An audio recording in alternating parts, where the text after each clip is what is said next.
Okay, we're going to go ahead and get started as people still filter in.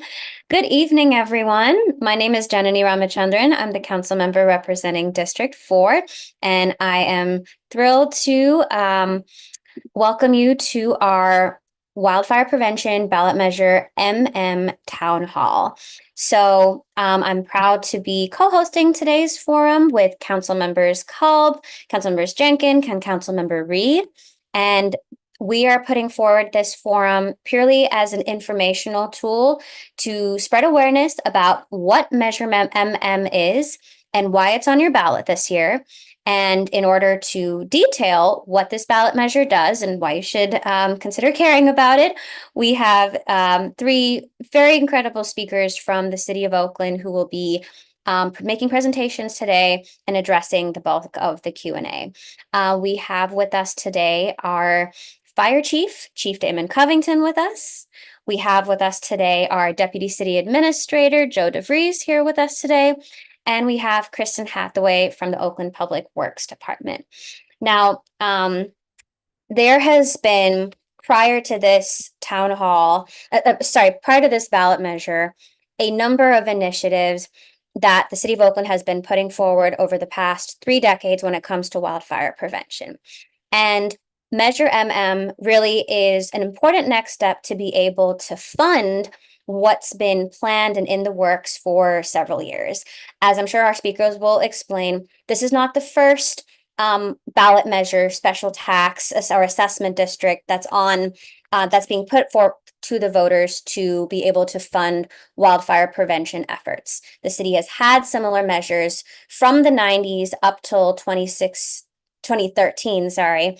And while we haven't in the past decade, there are many reasons why this is going back on the ballot, as our speakers will explain. But as far as our office goes, from the District 4, as a District 4 representative, I'm really excited to see this put forward. This was a council introduced measure. So this was passed unanimously by City Council in order to get onto the ballot.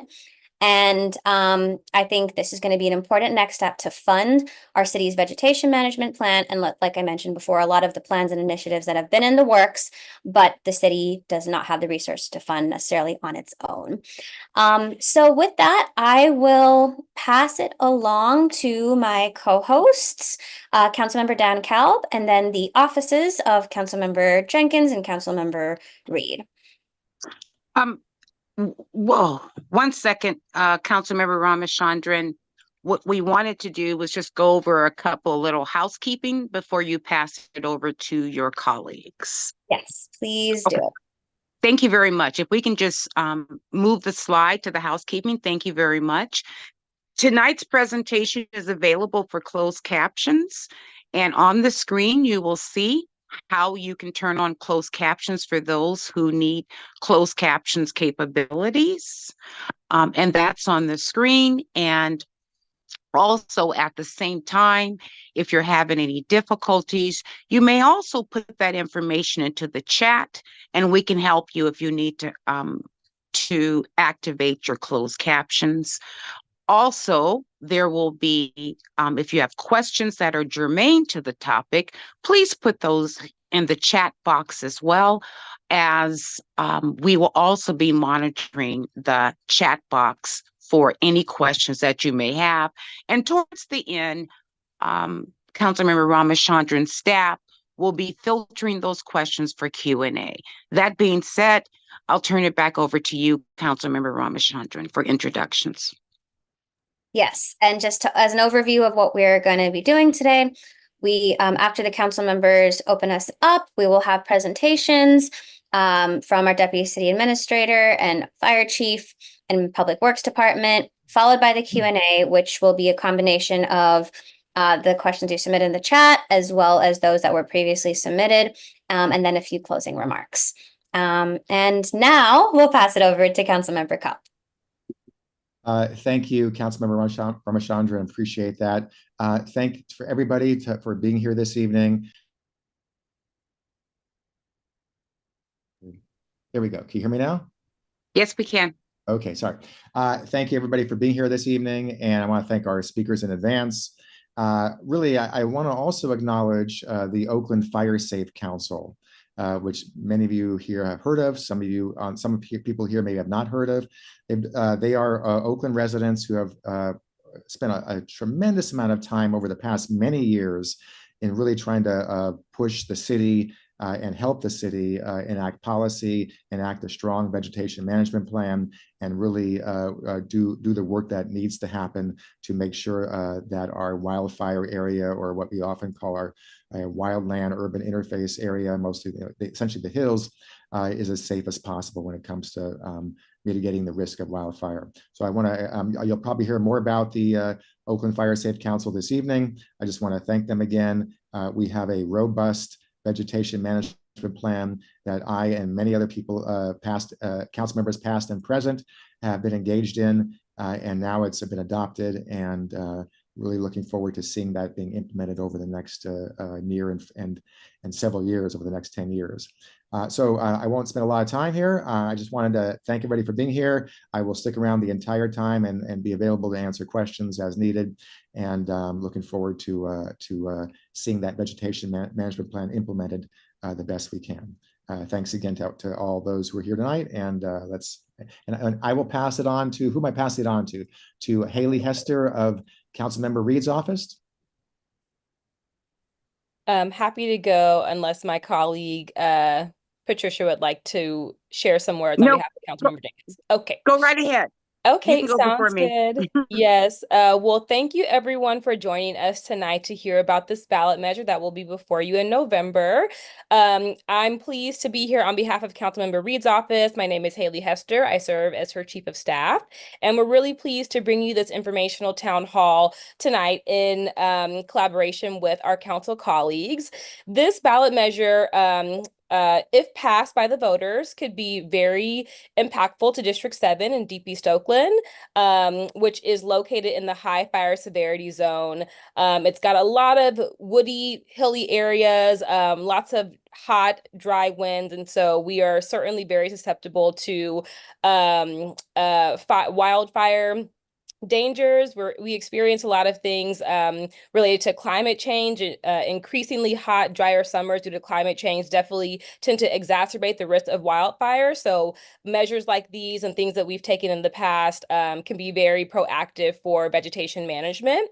It's also really important that we are continuing to advance initiatives throughout the city that advance equity and protection for underserved communities. Typically, East Oakland and other historically underserved communities can be disproportionately impacted in recovering from wildfire.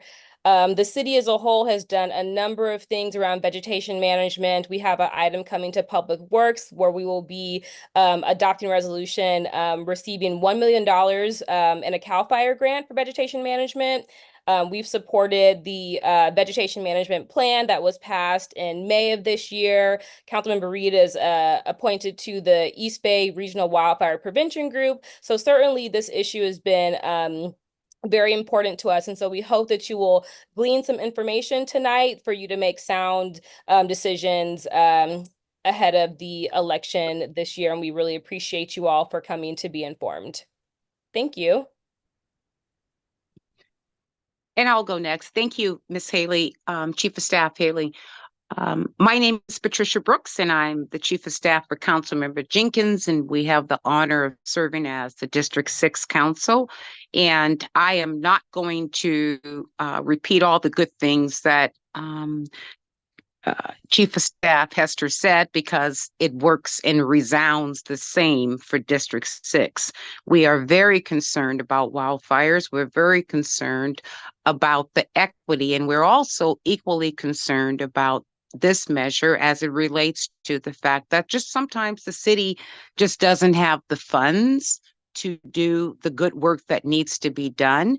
And while this is only an informational, we're not asking anyone for up or downs, but we are asking that people pay attention to this informational. We're very honored that Councilmember Ramachandran has led out on this, as we believe that, as Chief of Staff Hester said, this is an issue not only of safety, but also of equity as well. And I think that As we look at the city's financial situation, at times we are, needing to lean on the public for assistance. And I believe that with this measure, we get there by doing that. That being said, and for the sake of time, I'm going to turn this back over to Councilmember Ramachandran. We thank you on behalf of Councilmember Jenkins in District 6. Thank you. I really appreciate all the introductions. And just to reiterate what each of the council members said, wildfire is an issue that impacts all of Oakland in some way or the other. It especially impacts those of us in District 1, 4, 6, and 7, because each of these districts has a portion of the high wildfire, very high fire hazard severity zone. It's a long acronym, but it is what the state of California has designated are areas of extreme risk of wildfires. If and when really a wildfire hits any of these areas, the impacts environmentally, economically, and public safety wise will spread to other parts of Oakland as well. So I really appreciate the fact that this did pass out of council unanimously and that we have the support of each of the council members that represent a portion of this district of the high fire severity zone here today. And with that, I will pass it on to Chief Covington. And I believe that Chief Covington and Deputy City Admin Joe DeVries may want to present together. So I will hand the mic off to both of you. Good evening, everyone. I will hand the mic to Deputy Administrator Joe DeVries, who has a PowerPoint presentation that he's going to present to you, and then I'll come behind him and give you a little bit more in-depth conversation, and then we'll get to the Q&A where we can really answer your questions. So Joe, I'll hand it to you. All right, thanks, Chief. And thank you, everybody, to all of my elected officials who are helping us out tonight, not to mention all of the amazing Oaklanders that have shown up to learn a little bit more about this. I see a lot of familiar names and including some close neighbors.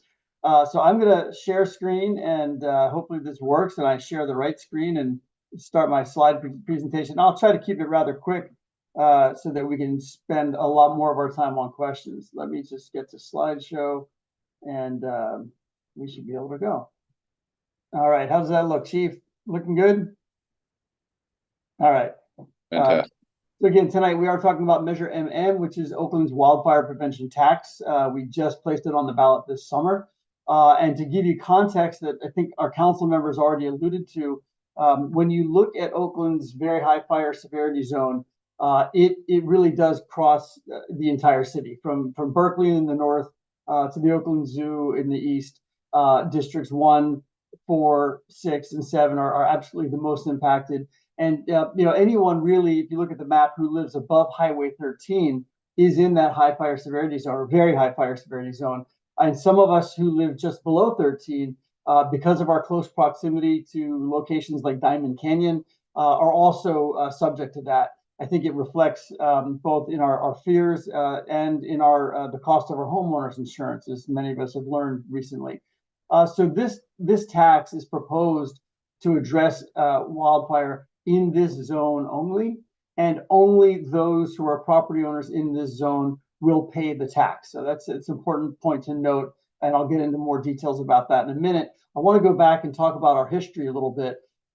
Everyone knows, well, any of us who've been in Oakland more than a couple of years know that in 1991, the Hills Fire destroyed 3,500 homes, killed 25 people, injured over 150.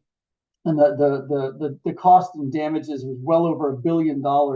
And that's in 1991 dollars, not modern day dollars. And the city quickly responded by putting together a wildfire prevention assessment district, or a WPAD. Many of you have heard that term, in 1992. And that PAD was formed, and it was only a 5-year formation. So the WPAD created a tax structure that provided funding for our prevention services for just 5 years. When that expired in 1997, for 5 years, the city was only able to do basic brush removal and inspection services. We did not have a robust program, and we all lived at risk. But I do want to point out that the risk in 1997 to 2003 was nowhere near the risk that we face today because of human-caused climate change. And I think all of us have experienced the smoke-filled air that is so much more common today than it was 30 years ago. In 2004, the voters adopted a new 10-year WPAD at approximately $65 per home. It generated approximately $1.9 million annually. And it lasted for 10 years, but its renewal fell short by 60 votes. So you can imagine the disappointment in 2014 or 2013 when we came up just 60 votes short in the entire region to keep something going to secure the funding. So for the past 10 years, from 2014 to 2024, with no WPAD, the city has relied on its general fund revenue to perform vegetation management, and it inconsistently averages under $1 million annually. And I say inconsistently because it's really important for people to understand that anywhere from 750,000 to 1.2 million that the city has invested each year is really just providing a basic maintenance of effort. It is not taking that next step to go deeper in our prevention efforts, which is really what this is about. So in 2019, as wildfires were becoming more prevalent and more dangerous and more impactful, the city council, actually sponsored by Councilmember Kalb and then Councilmember Tao, put forward resolution 87940, declaring wildfire prevention a top priority for the city. And that policy directed the city administrator's office to take huge steps to make sure that every department was aligned behind wildfire prevention. We created the Wildfire Prevention Working Group in the very beginning of the pandemic to address that policy. And we now have 4 years strong an interdepartmental group that includes the Department of Transportation, the Fire Department, the Public Works Department, the City Attorney's Office, our Planning and Building Department, and really anyone else that we need to partner with to see that our service delivery in the high fire severity zone is directly related to wildfire prevention, even when it's coming from departments that wildfire prevention is not their priority. So for example, the Department of Transportation has implemented parking restrictions in the hills. They deploy enforcement teams on red flag days to see that some of our narrow streets are unblocked and that emergency vehicles can get through. That's just one example. Another is our Planning and Building Department. As the city needed to submit a housing element to meet the state's need for more affordable housing, we had to tailor the element to make sure we weren't allowing high density auxiliary dwelling units to expand on very narrow streets in the hills because we wouldn't want to build more housing that would put people in peril. So that's an example of the planning department really treating wildfire prevention as a priority. This working group meets monthly, and we really try to capture all efforts, as well as be informed on the regional wildfire prevention efforts as well.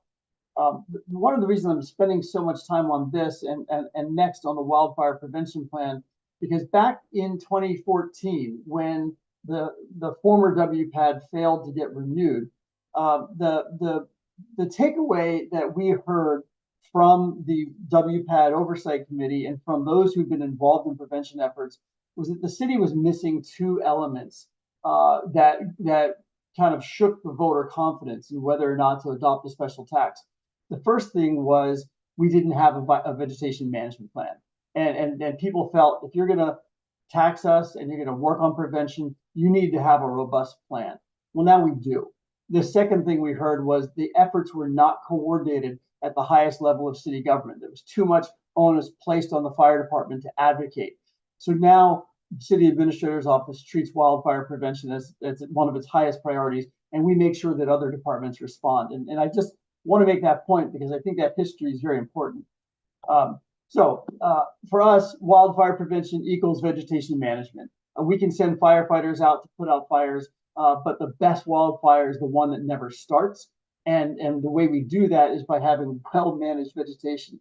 So the 2024 plan, 10-year plan, took us 7 years to develop, covers more than 1,900 acres of the city property, plus treatment areas along 300 miles of roadside. It reduces the likelihood of ignition in an extreme fire. It implements practices to avoid or minimize impacts on natural resources. For those who have been paying close attention, you know that we had to do an environmental impact report. We had a draft environmental impact report. There were some real concerns about it. So we went back and we rewrote it. We reworked the plan, which is why the plan took so long to adopt. But now we have a plan that really has met that environmental impact report standard, that CEQA standard as it's called. And we feel it's very defendable, and it's a roadmap to how we preserve the city moving forward. So what Measure MM is a special tax to fund the implementation of the plan. That includes expanding our goat grazing efforts, our efforts to clear roadsides and to clear evacuation routes. Those of you that live along Skyline have seen some of the tree removals and replantings that we've done with a CAL FIRE grant over the last couple of years. This will expand our ability to do that. It'll ensure that we also hit other evacuation corridors like Shepherd Canyon, like Golf Links, like Keller, etc. And so really having the plan do that implementation keeps everyone who lives or works in the hills much, much safer. What Measure MM also will allow us to do is provide those enhanced inspections that need to be done on certain property owners who fail to comply with our vegetation management plan. And all of you who are homeowners know that you get that notice every year that the fire department's coming to inspect. You clean up your property, you make sure you've done the proper trimming. I know I do. I'm proud to say I've passed every year. But some property owners aren't that responsive. And so this measure will also fund us to take enforcement action against those problem property owners. It also will provide us funding to do public education so that we can help residents and businesses protect their neighborhoods in partnership with us. I think what's really important for people to understand is the city cannot do this alone. It also will provide additional funding for enhanced patrols on red flag days, those days when we really need to be on our toes. The way Measure MM will do this, if my screen didn't freeze, there we go. To fund the work, Measure MM will tax single-family homes at $99 annually and multi-family units at $65 annually. That's to begin.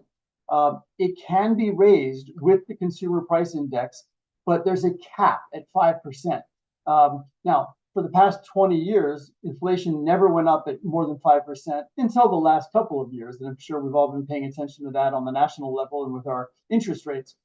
So we've included a cap so that if we did have another inflationary cycle, it wouldn't really hit the homeowners in the pocketbook. In the first year, we estimate it'll generate $2.67 million. So when you compare that to the city's average funding of this work over the past 10 years, it's quite a bit more. Our average is under $1 million. This will give us $2.67 million. It includes exemptions for low-income residents and seniors, and it sunsets in 20 years. So it gives us 20 years to prove to the voters that we can do this well, and then we will have to seek reauthorization to continue the work. To ensure accountability, we've written into the measure it required independent financial audits and allow for the city auditor to conduct performance audits. It creates an oversight body of property owners in the wildfire prevention zone. It requires that the annual vegetation management plan report that is required to be prepared, that it be presented to that oversight body so that body can make recommendations to the city council and directly to staff in terms of operational concerns that they may have, where we may have not put enough funding in this area, maybe overcommitted in that area. It allows residents and property owners who live in the area to actually provide input to it. And last, and this is really important to a lot of the folks that we talked to as we planned this measure, there was a big concern from voters that the city would simply use this money to fund something else or to fund our current work. So what we've done is we've prohibited this measure. Well, first of all, it cannot be diverted to the general fund. That would simply be illegal. But even more importantly, we are guaranteeing that those first round of annual inspections that the fire department does will still be covered by the general fund because it's being done by firefighters who are paid by the general fund. That's about an $800,000 investment that the city makes annually that we will continue to make, so that voters will know that if they pay for this, that the money is actually going to implement the plan and not being diverted to cover other people's salaries. Almost done, Chief. A couple of additional considerations about the measure. By establishing a consistent annual fund, it makes the city more competitive for additional outside funding. I'm really honored that Chief Edgar Orr from CAL FIRE participates on a regular basis in our local wildfire prevention working group. He really values our work, and we've entered into, well, we've gotten 2 grants in the past 4 years to do evacuation corridor clearing. We've also got a unique relationship with CAL FIRE where they're providing some free work in Joaquin Miller Park, and we hope to expand that to other parks in coming years. But realistically, the city becomes more competitive when it reaches out to federal or state funds to get money when they can see that we're committing our own dollars, our own match, so to speak. It also allows us to continue to be a leader in regional prevention efforts, since wildfires do not respect political boundaries. We know that some of our sister cities don't have as robust inspection programs, don't have vegetation management plans, and we hope that we can be a model that can be adopted by other cities. And then last, again, it prevents a diversion of funds from the prevention efforts when the city does have a challenging budget cycle. I've lived in Oakland since 1996. I've raised my kids here. I've worked for the city on and off since 1997.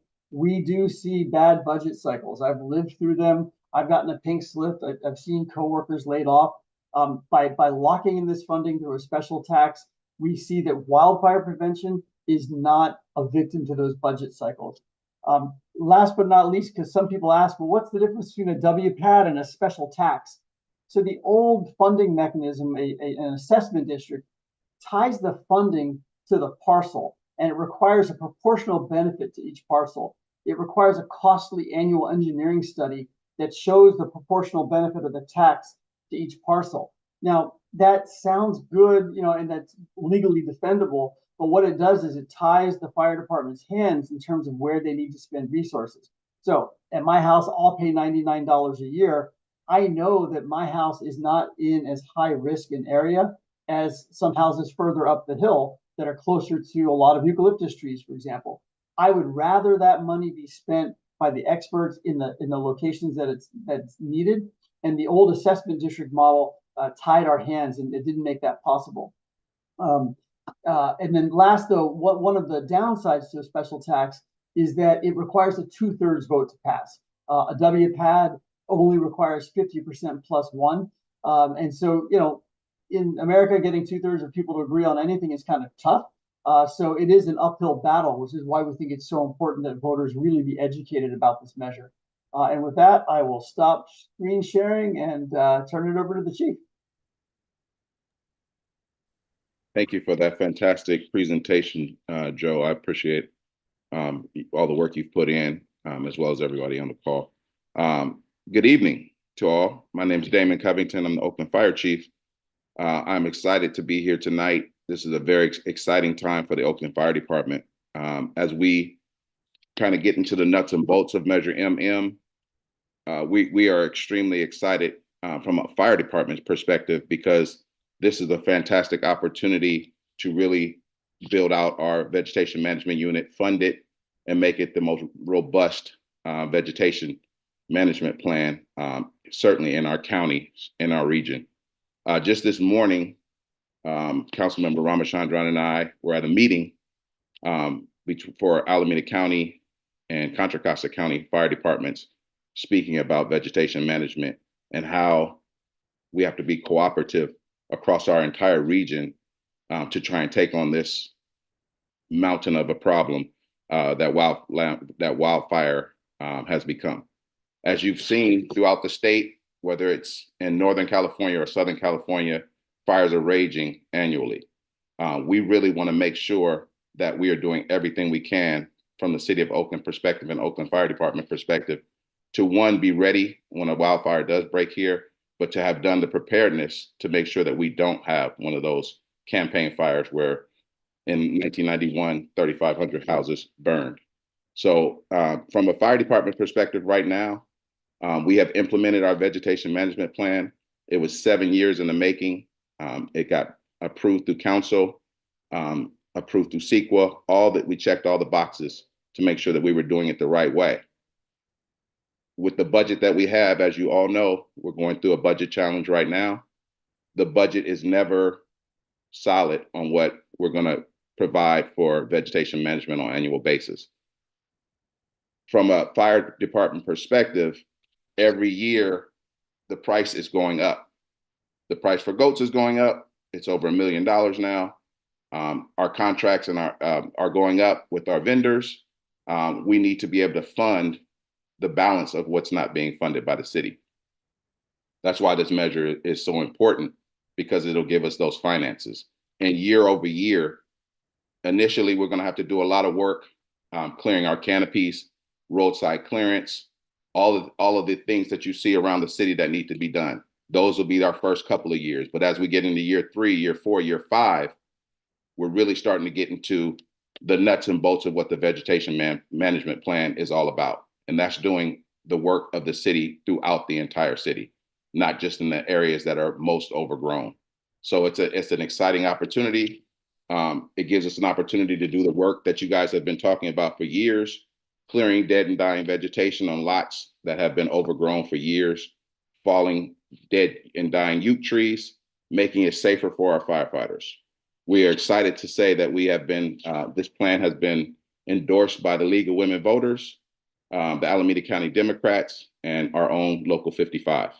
So we're well on our way to getting the word out, spreading the word that this is a plan that is really going to put Oakland Fire and the city of Oakland over the top. Joe spoke to most of the nuts and bolts of what the measure is about. I just want to reinforce how important we think it is. It really is a bridge for us. We've done everything we can from a fire department perspective. We apply for every grant that we possibly can apply for. We've received $1 million grant from CAL FIRE. We've received a $100,000 grant from the Fire Safe Council, another $100,000 grant this year from CAL FIRE again. So we're doing everything we can to drum up as much money as we can and to cobble together all the different pots of money that we can to make sure that we can do our due diligence to keep our city safe. But it's not enough and it's not consistent. Measure MM will give us a consistent funding source annually, in addition to what the city is already budgeting for our vegetation management plan, and really give us an opportunity to do the work that needs to get done. So I implore you all to take a deep look at our vegetation management plan if you haven't had a chance to, and really see the work that we've planned for the next 10 years. We want to make sure our city is as fire safe as it can be. Again, like Joe said a second ago, fire knows no bounds. And as we get into the deeper defensible space conversation with Zone Zero and a lot of the terminology you guys are going to hear, is going to take financing to make sure that we can meet our obligations and keep you guys safe. So I thank you for your time. I'll turn it back over. I know you guys are going to have a lot of questions to answer, and I look forward to answering those questions for you. Thank you, Chief. Just a reminder, the vegetation management plan has been put in the chat box in case anyone wants to review it. Thank you.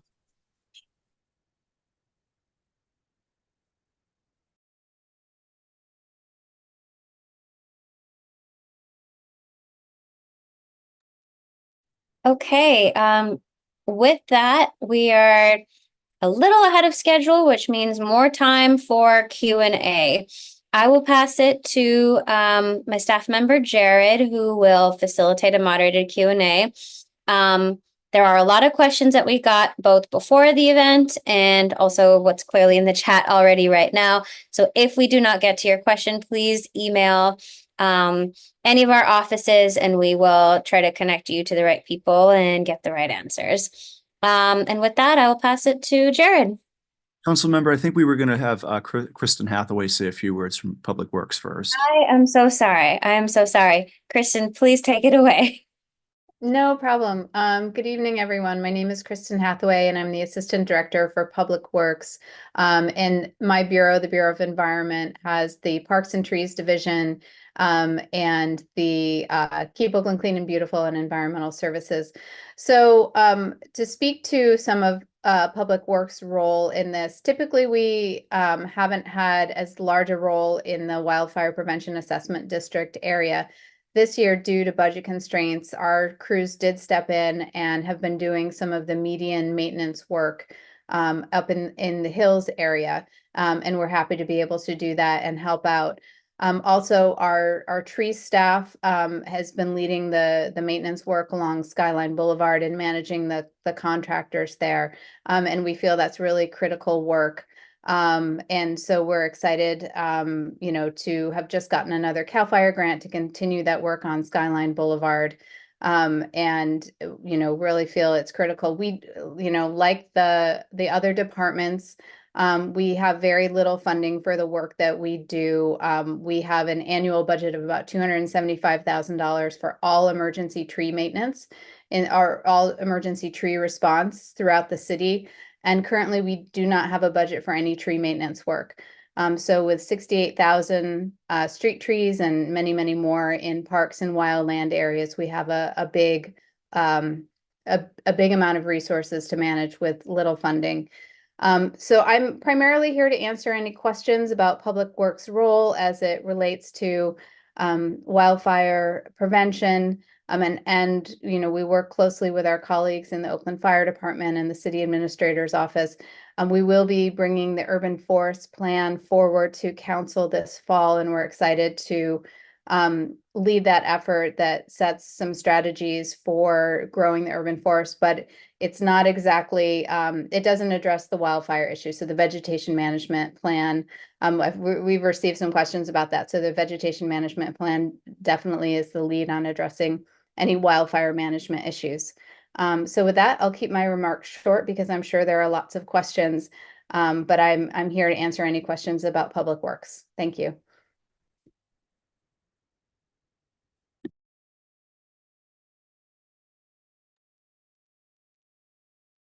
All right, everyone. My name is Jared Savis. I'm a staffer for Councilmember Ramachandran, and I'm going to be facilitating the Q&A session.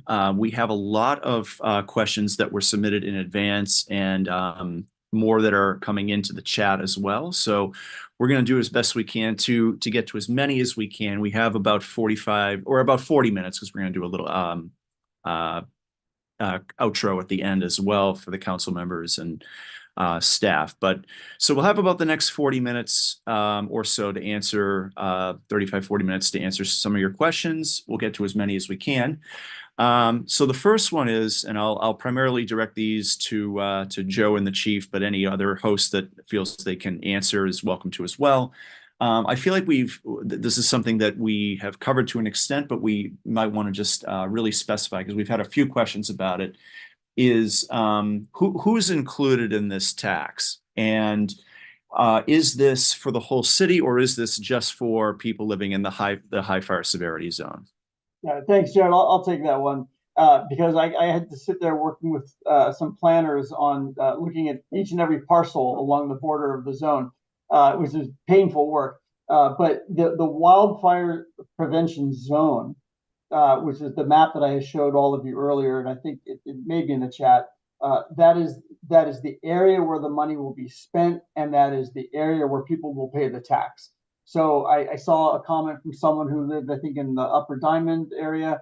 If you're outside of the zone, you will not pay the tax, but you will benefit from it because wildfires don't respect political boundaries. And so if we're doing our job well, really the whole city benefits from it because another cataclysmic wildfire would cause an impact to the entire city. But yeah, you have to own property in the area to receive benefits, and the funding must be spent in that area only. And just to follow up, because I'm going to go a little out of order with the questions here, but just this one seems a little bit germane.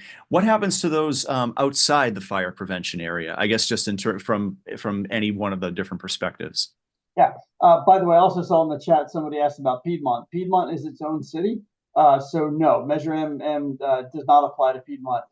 If you're outside the zone, again, you don't pay the tax.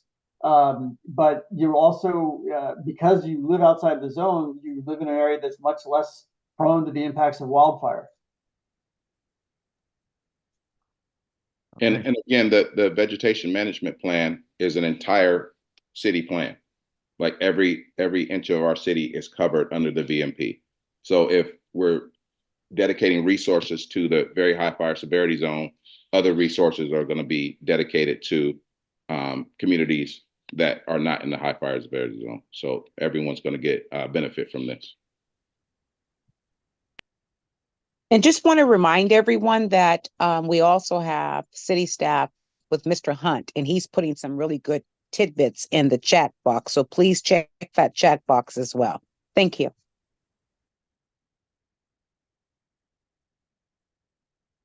All right, moving on to the next question, and I am going to try to consolidate these wherever possible, just to keep it from being a little bit redundant.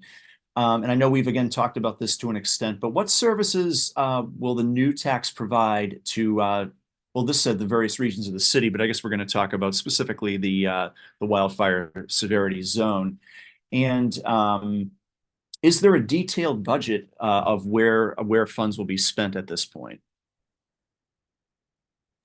The vegetation management plan really is the roadmap. And one of the things it does, an example of why it actually took us a little bit longer to get the plan to fruition, is it requires roadside clearing of dead and dying trees up to 100 feet from the roadway. The original plan only went to 30 feet, and many people were concerned that wouldn't be far enough if a large tree were felled and blocked an evacuation route. And that's why it was improved to 30 to 100 feet. It really literally looks at every parcel the city owns and has developed an environmentally sound plan to manage that vegetation. As far as the detailed budget, the plan has some pretty high level detail on costing, basically projecting how much a lot of what we're going to do is going to cost. And it's going to cost a lot. This 2.67 million we get in the first year is just the first year. I think you'll see the city building, if adopted, you'll see the city building a cadence and getting deeper and deeper into the plan as more funding comes in.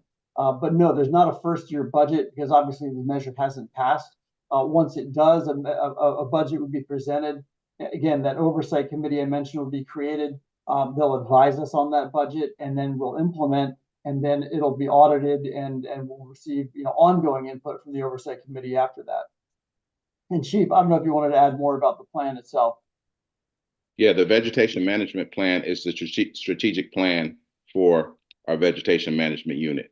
It really sets a cadence and really gives a direction on how we want to go about attacking our most vulnerable areas in our city. So it's while we don't have a line by line budget yet, it's very clear to us the areas that need to be addressed initially. And like we said, the first year and the second year are going to be doing that well overdue maintenance that needs to be done throughout our high fire severity zones.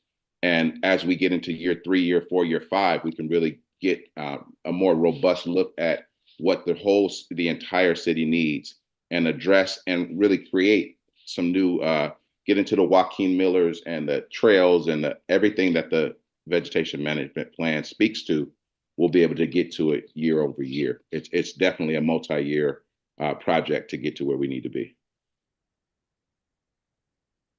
We've had a lot of questions so far about oversight and transparency, public participation. So I'll try to again condense these questions as best I can. What type of oversight or audits will be put in place to ensure proper use of funds? And how do we volunteer to participate in an oversight body over this if it should pass? So the plan directs the city council to create an oversight committee. So we're waiting obviously until after the election to see if this plan is successful. The city's also looking at some other measures that are on the ballot. But once the council adopt, and this is the way all boards and commissions are created in the city, unless created by voter initiative. What we did with this measure is the initiative requires the council to create an advisory body. We'll draft an ordinance that is called enabling legislation. The council will vote on it. The public will have a chance to weigh in. That enabling legislation will say how many members of the commission there are, what their roles are, what type of expertise that we're looking for on the committee, because it's not just about living in the high fire severity zone. We also want to try to attract people that have wildfire prevention expertise. It's an advisory body, and that is true of almost all boards and commissions in Oakland, with a few exceptions. The police commission has a little more authority. The planning commission has some direct authority over land use decisions, but most commissions are advisory, and their appointees work hand in hand with city staff and with their elected officials to make sure that we're doing our job right. And frankly, I've gotten to work with several boards and commissions over my years here. When we're working well with our oversight bodies, things go well. And this measure builds in, a reporting mechanism to the city council if things aren't going well. It also, again, requires an annual financial audit, and it reminds voters that the city auditor also has the right to do a performance audit of any program, but in particular of how we use these funds.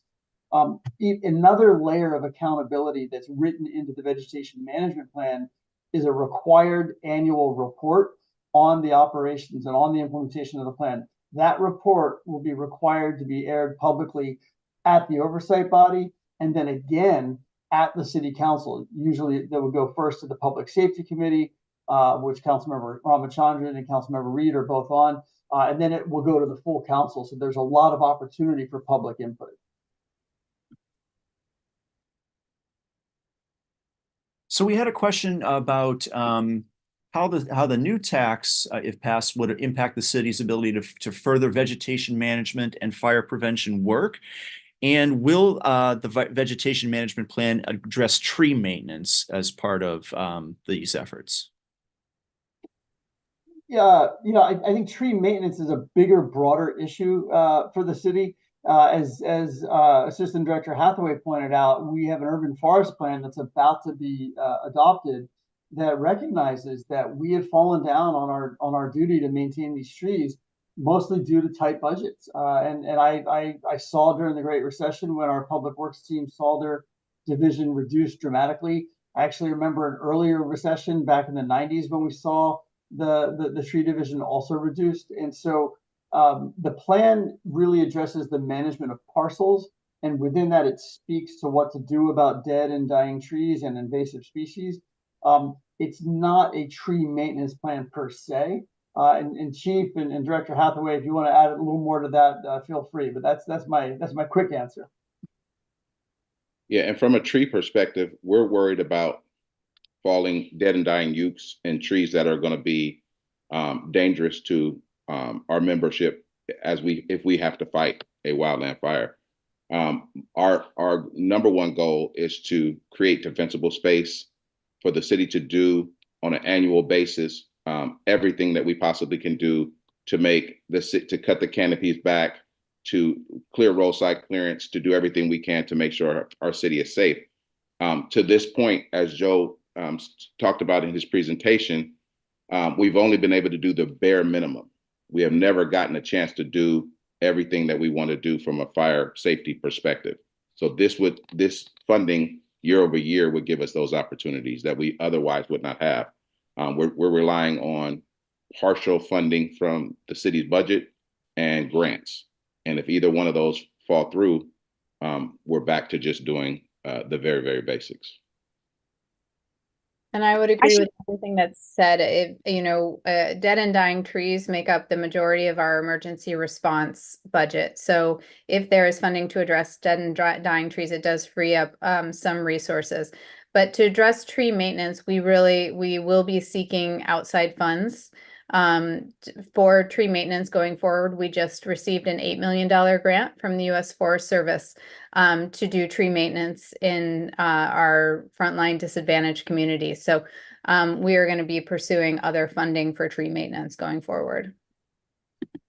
I just wanted to, Chief of Staff Brooks, I wanted to just take a personal privilege really quickly to introduce Councilmember Reed for a couple of comments, because I know she's been flying and just got in here for a second, but I know she's been leading out on this.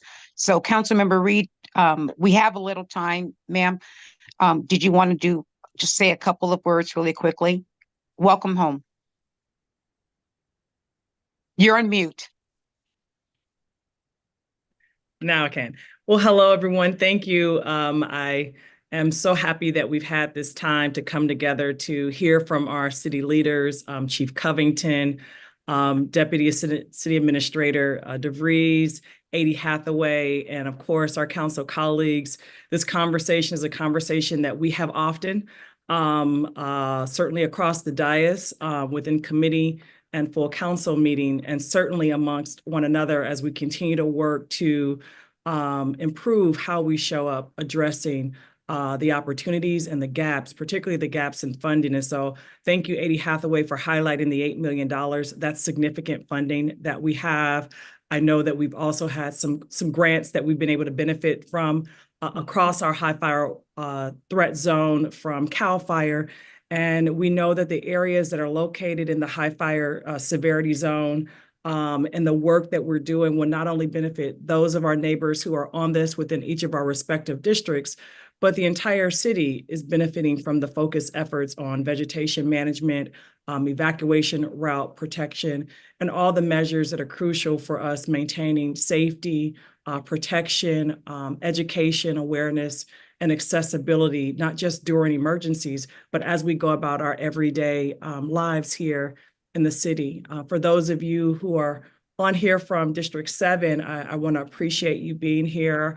Mr. Ken Benson has been a great champion within our district and on the Wildfire Safety Council for the city as a past chair, and our office has worked deeply with him and serving and supporting the council with the work that they have led out on. There's not a decision that we've made or an effort or opportunity that we've had to consider that we've not had the input and the wise counsel of that group, and likewise with how we have worked to uplift and advocate for the priorities that have come from those who are working on that body alongside our city leaders. And so I'm certainly certain that there'll be more that I have an opportunity to share as we close. I want to thank you,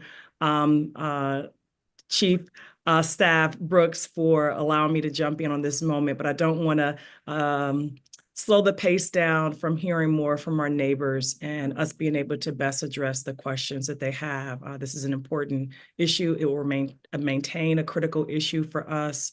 And I'm happy to be one of the council members continuing to lead the charge with our city leaders and our community members to make sure that we progress on our priorities. Thank you. Thank you, Chief. Okay, we've had some more questions just about citizen participation. I guess one of them just was, let me just find it here. Does the city council appoint the oversight committee? And I think there was just a more general question about, like, if the measure were to pass outside of the oversight committee, how residents and homeowners can kind of be involved just in this process. Yeah, thanks, Jared. By city charter, the mayor appoints board and commission members, and the city council confirms them. So that's the process for all boards and commissions under the charter. Again, unless a commission was created explicitly by voter measure. And so that's the process. So really, we'll create the enabling legislation. It'll go on this. There's a way to apply for boards and commissions. It's called Granicus. It's on the city's website, and people can fill out an application and say why they're interested. And usually it's a collaborative process between the mayor's office and the city council offices, because one of the things we put in the measure is that the oversight body reflect the geographic diversity of the wildfire prevention zone. And so we feel it's important that there be representation from that whole map that we showed you, districts 1, districts 2, 4, 6, and 7. As far as other ways to get involved, I get to meet with the Oakland Fire Safe Council a lot. I really, get a lot of guidance and education from them. There's any number of volunteer groups that are working to preserve our open space. Like there's the Friends of Joaquin Miller Park. They partnered with CAL FIRE to do some of the environmental monitoring when CAL FIRE came in to clear vegetation.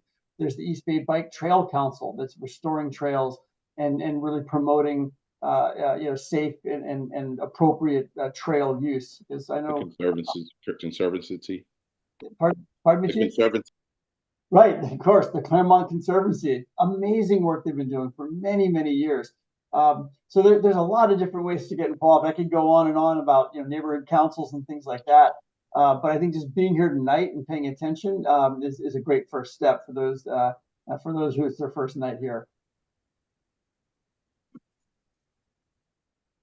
Okay, we've had the next question is what kind of either state or federal funding has the city already received with regards to these efforts?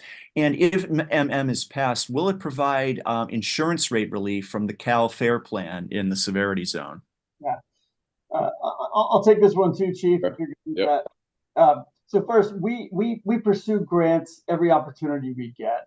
Again, Cal Fire awarded us the 900 or 800,000 a couple of years ago, and then just awarded us another $1 million that we're going to council next week to accept.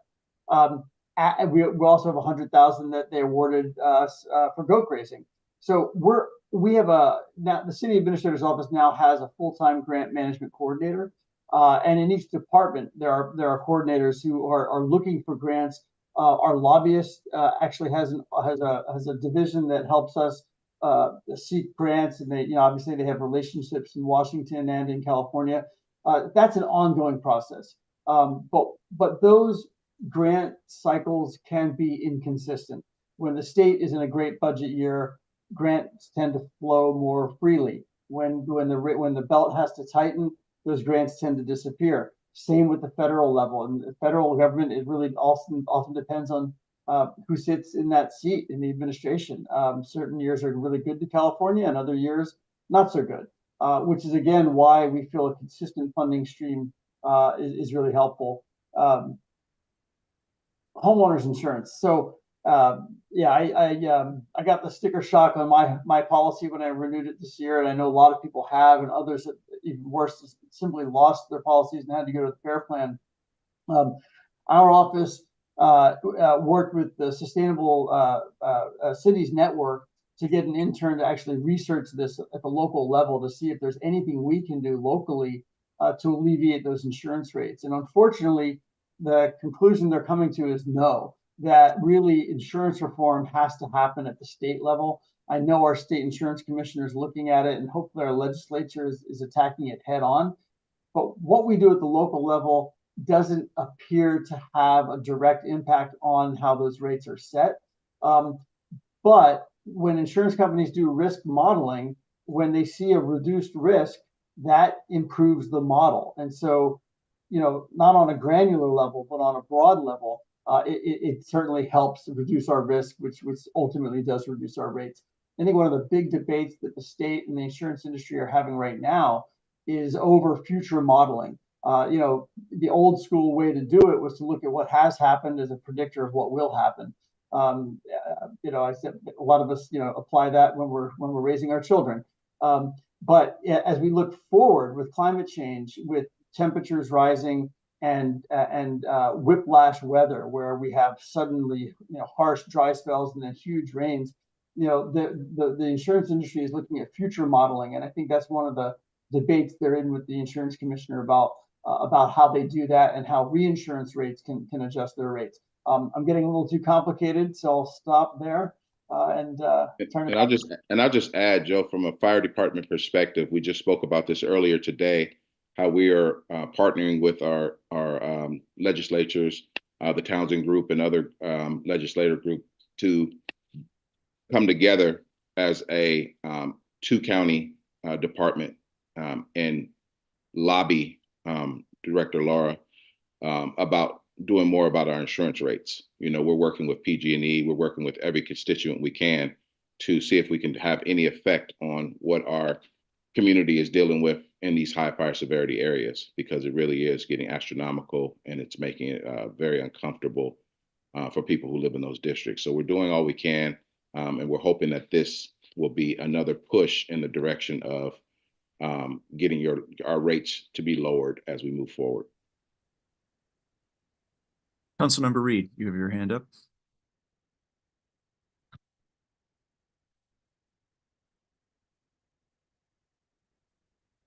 Oh, I think you're muted. Sorry. Thank you. I don't have the ability to unmute myself until you unmute me, so I appreciate it. I just wanted to jump in as we talk about engaging our federal and our state leaders and just the work that we've been doing even with our local partners and stakeholders. In July of last year, Council members Ramachandran, Jenkins, and I brought forth a resolution that requested PG&E, the Office of Energy Infrastructure Safety, OEIS, and the California Public Utilities Commission, the CPUC, to begin the review and approval process for the undergrounding of our overhead power lines in Oakland's very high fire severity zone, including all of our districts and neighborhoods within our district, just as a critical matter of public safety to reduce the wildfire risk, the potential for certainly fatalities due to the area's imminent risk of fire, to address just the population density and just extraordinary challenges for egress and ingress routes. And those are efforts that we continue to push from the local level as well, to ensure that there's accountability and working to get action at every level that we can drive to support our priorities and our goals at those levels of other agencies and government officials. And we've had that support, and we've got a lot more to do and to engage you with us as we're going before those state public boards to put that demand for that level of support with us. All right, so the next question, we just have a, I'm going to again kind of combine a couple questions into one here, but what about other entities within the high fire severity zone other than residents, such as businesses or schools? Are they responsible for any tax obligation? Yeah, and apologies, I didn't cover that in the initial presentation. For vacant properties and commercial properties, there's a formula written into the measure that for a vacant parcel, it looks at the size of the parcel and applies a rate that would be synonymous to what a single family homeowner would pay. So if a parcel could support 5 homes, they would pay 5 times what a single family home would pay. And it also has a formula for commercial properties based on the square footage of the building, which similarly translates out to a payment that would be similar to what a homeowner pays, but at that bigger level, depending on the size of the commercial space. So yes, they still contribute. When it comes to public entities, we can't tax them. Caltrans, we partner with them. We do, and the chief knows we meet with them monthly, and they actually have implemented their own vegetation management plan for Caltrans properties that's just been getting underway over the last year and a half. And people may have seen better work being done on Highway 13 and on 580. We've seen a better roadside clearance from Caltrans. Similarly, the school district, we don't tax them, but we do partner with them, and our inspectors do hold them accountable to see that they're maintaining their parcels. And Chief, if you want to talk more about that, feel free. But I think that, yeah, we can collect the tax from businesses. We can't collect it from the government, but we certainly work with them. Yeah, you covered it, Joe. We're working with Oakland Unified School District. We have a meeting with the superintendent coming up to talk about all things OUSD, including defensible space at their schools, making sure that they're doing their due diligence, because they do have schools in the very high fire severity zones. And so they need to do their due diligence. And if they can't, we're going to figure out a way to help them do it, because they are such a large footprint, and they do put the rest of the community in danger if they haven't done their homework. So we're working with them as much as we can. We've had a lot of questions about Joaquin Miller Park as part of the questions that have been submitted. I think I'm going to try to condense them as much as I can. But how much fire prevention work and tree clearing will be done in Joaquin Miller Park? And is there an opportunity for controlled burns in Joaquin Miller and other regional parks within the zone? So I can start this one out, Joe.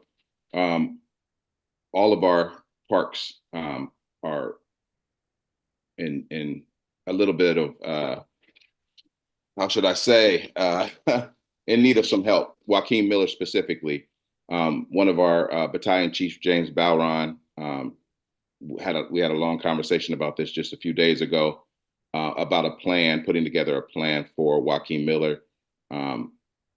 Because of the funding and our inability to get deep into our vegetation management plan, Joaquin Miller has been neglected for a few years now. So it is at the tip of our sword. It is definitely it's not the top priority, but it's one of the top priorities of the vegetation management plan. Once we get the entire plan up and running, Joaquin Miller is one of our biggest projects, and we're planning on how to attack it and how to get it cleaned up as quickly as possible. Chief, did you want to talk about controlled burns? We could spend an hour on that. Yeah, those are tricky. We don't have any plans for controlled burns right now. Those can get out of hand really quickly, especially in an area like Joaquin Miller.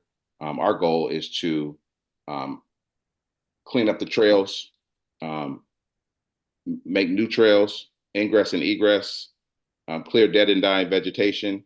If we do that, I don't think we'll have a need for any controlled burns in there. We have no plans for that right now. I wanted to add that we have been receiving some assistance from CAL FIRE in Joaquin Miller Park, which has been great. They have been sending some of their vegetation management crews in the off season to work with us and help remove dead and dying vegetation in Joaquin Miller Park. Obviously, they can't work during the high fire season, but we hope to get that assistance from them next year as well.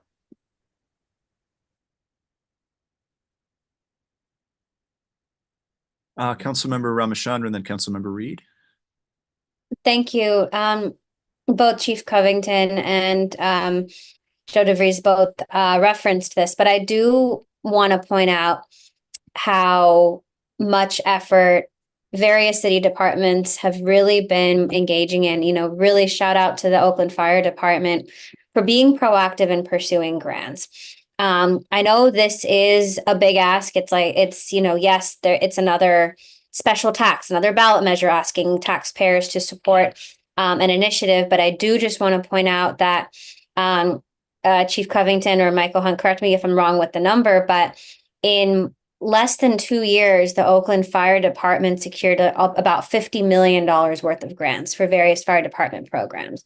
I know that increasingly, this is going to be the case across departments, like thanks to having the new citywide grants person that's recently come on board that can help with that. But I do want to say that this is not something that we're asking residents to shoulder the burden on completely. There's a lot of external funding that is pouring into the city.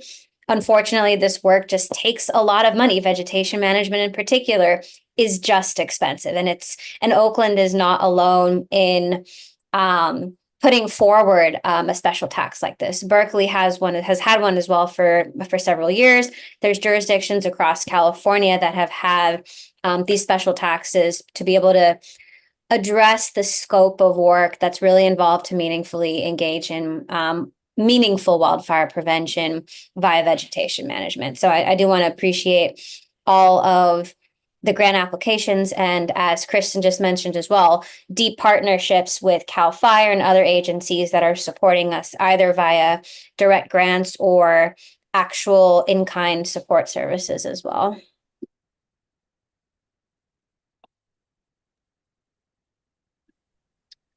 I will just add to that. I can't think of an opportunity that we've had as council members and leaders to work to ensure that the fire department had every resource that they've needed. Since I've been on council since 2021, and the council members who are here have been helping to lead the charge with that support and advocacy to drive those dollars that we could secure in our budget as we face these historic deficits during our time, and certainly working through every level of agency to gain the funding that we need to address the gaps to deliver more for us.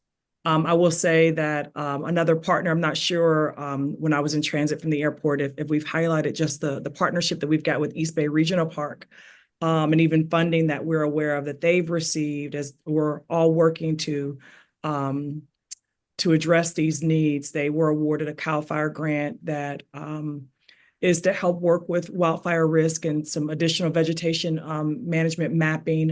We know that that's just been a critical undertaking that will assist the decision makers from within the East Bay Regional Parks and their partnership with our fire department and CAL FIRE and community stakeholders in addressing our community needs, our collective needs. I think they have a project scheduled that's developed with some fine scale 3D laser scanning data that they're using for some final missing gap in their mapping for the East Bay.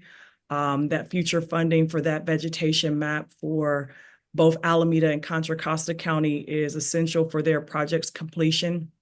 I think that estimated cost is over $2 million for that project over a 3 to 4 year period. And as you're asking about community engagement opportunities, they will be holding some workshops to lay out the scope of this work that our offices, as well as our fire department and our city leaders, will be involved with as well. If our staff have those workshop dates that we can drop in the chat for you to also join us at those community meetings to engage and to help progress on funding that's needed from our partners who are also impacted and working to progress on their priorities within this area.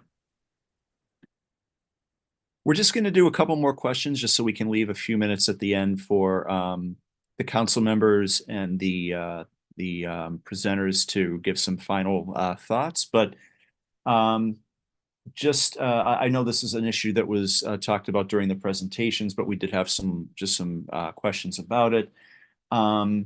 One's logistical. How will the city direct voting to only those in the zone who will pay the tax? And how are we going to ensure, if passed, that the funds are not going to be redirected to the general fund? Yeah, thanks, Jared. I mean, it's just simply illegal for us to redirect the money to the general fund. It just cannot be done. That's the way the measure is written. As far as how we get the ballots to them, yeah, that was a bit of a stressful question. We developed the map with great precision. We shared it with the registrar of voters early. They shared lots of comments back, and this summer we did a back and forth to make sure that the ballots would get to every household that votes in the district. It was a little bit tricky along the Piedmont Oakland border and along the Berkeley Oakland border, because there are some parcels that are in both the city of Oakland and the city of Piedmont, the city of Berkeley and the city of Oakland. And so we trusted the registrar's judgment when they said, this house you've put out of the zone, but they've been an Oakland voter for 20 years. We said, okay, let's put them back in the zone. And if we included someone that turned out to be a Piedmont voter because their backyard was in Oakland, but their front door is in Piedmont, we took them out. And it was our planning team worked carefully with us and the registrar to do that.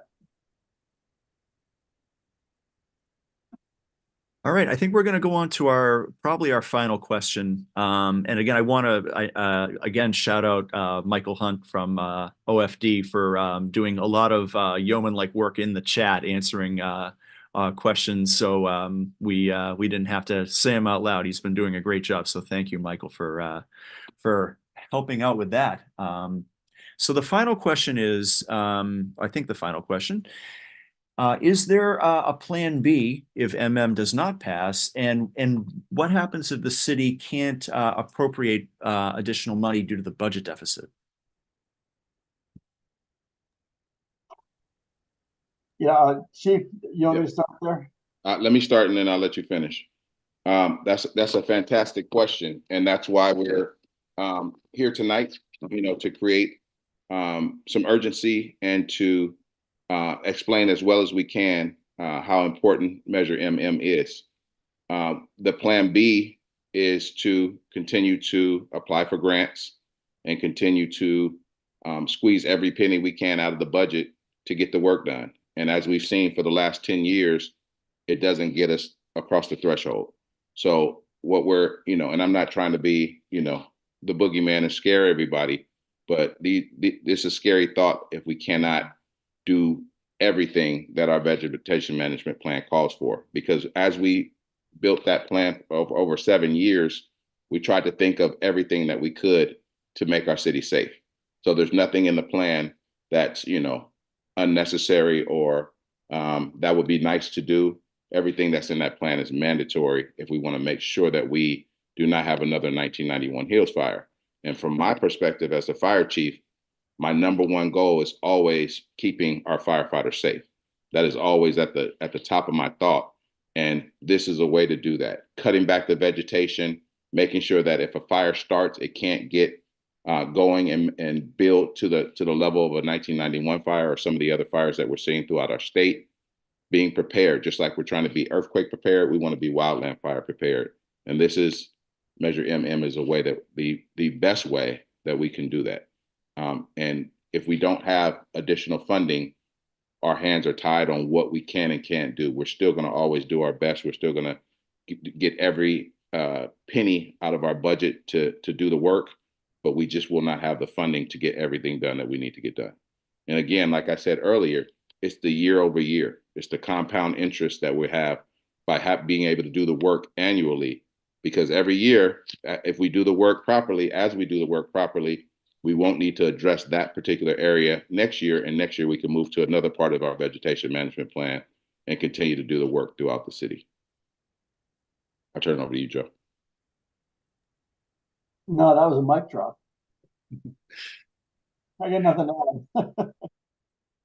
That's actually perfect timing because we're right on time to kind of wrap up our Q&A portion. So I just want to thank everyone who submitted a question. I think we got to most of them, again, with Michael's help. So if for some reason you did not get your question answered, feel free to reach out to us and just let us know. We'll make sure that we do get your question answered and reply to you. Thank you, huge thank you to Joe and the chief and Kristen for being so receptive and answering all these questions so thoroughly. And I'm going to turn it over to Councilmember Ramachandran to guide us out with any closing announcements from the other council members or any final thoughts. Thank you. I will open it up to Councilmember Kalb and Councilmember Reed in just a second, but just really want to say thank you so much for being here, for listening to all this information.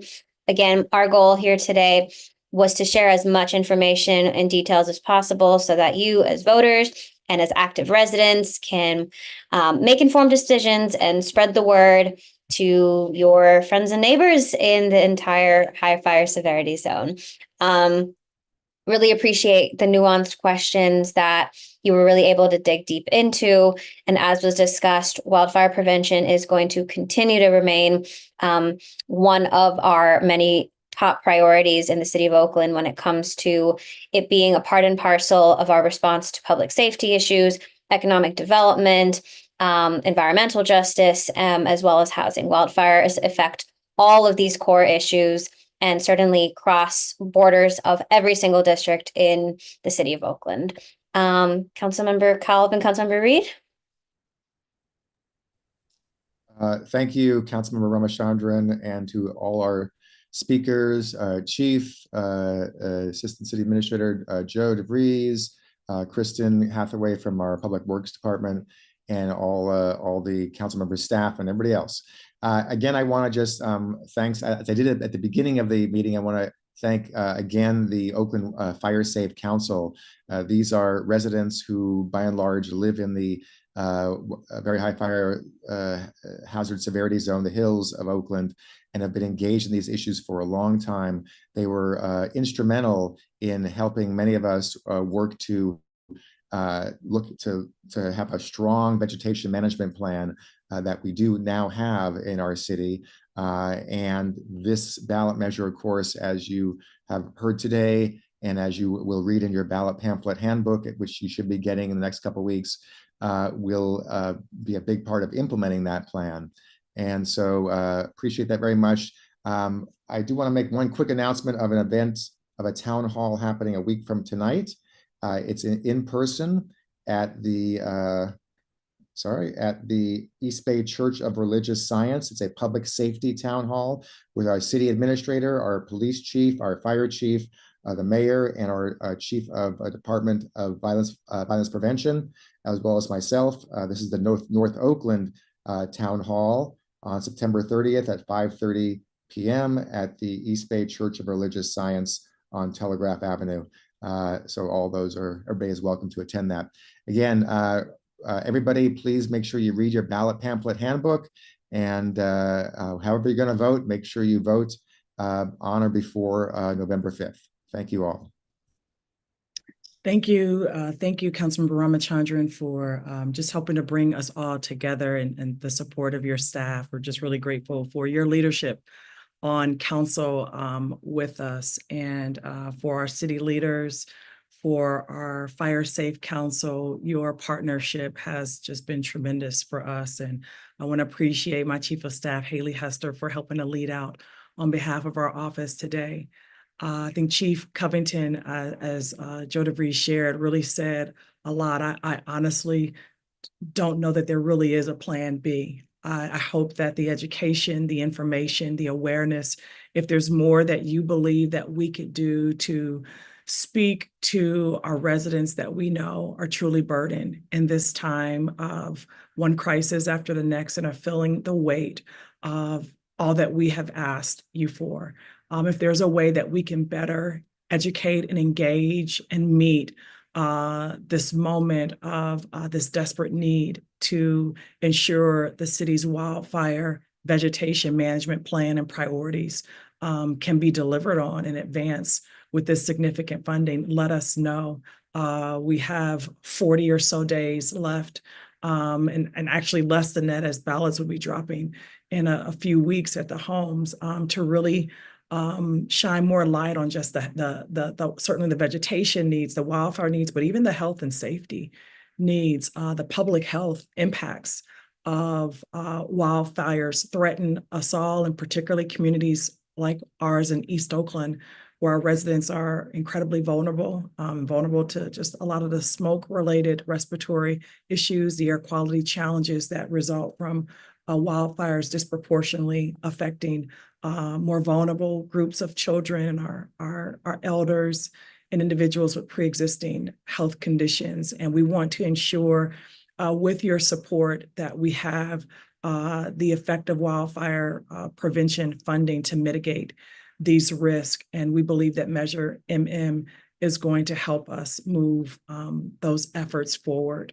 You deserve it, you've demanded it, and this is where we are now. And we hope that we can leverage this opportunity that we've had with you to engage you deeper and to help us to know where we can deepen that reach into the communities, to speak with the voters who'll be making a decision with us on this ballot measure. Thank you for your time, and thank you for all the work that you're doing to help hold us accountable and to ensure that we maintain the transparency and the integrity that you demand with every dollar that you invest into this city. Thank you.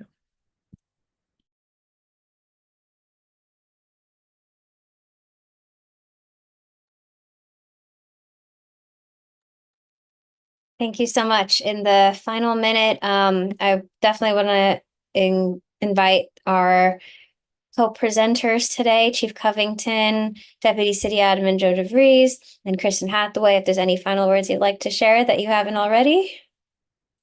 Yeah, I just had one thought that I'd like to share. One of our community partners asked, what is Plan B? What are we going to do if the measure doesn't pass?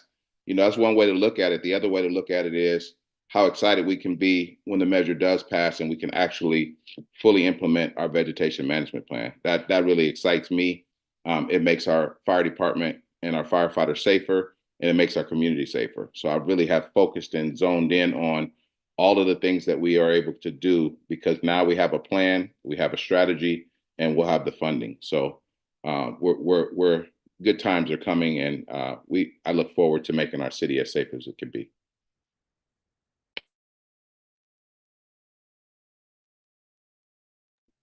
I'll turn it over to you, Joe. Oh, yeah, no, I think Chief, you said it well. I just hope everyone, all my fellow Oaklanders have a great restful rest of your evening, and we'll see you out there in the streets. Thank you all. Thank you, everyone. Thank you. Thanks for joining us. Thank you so much, everyone. Thank Good you all. Have a night. great night. Bye.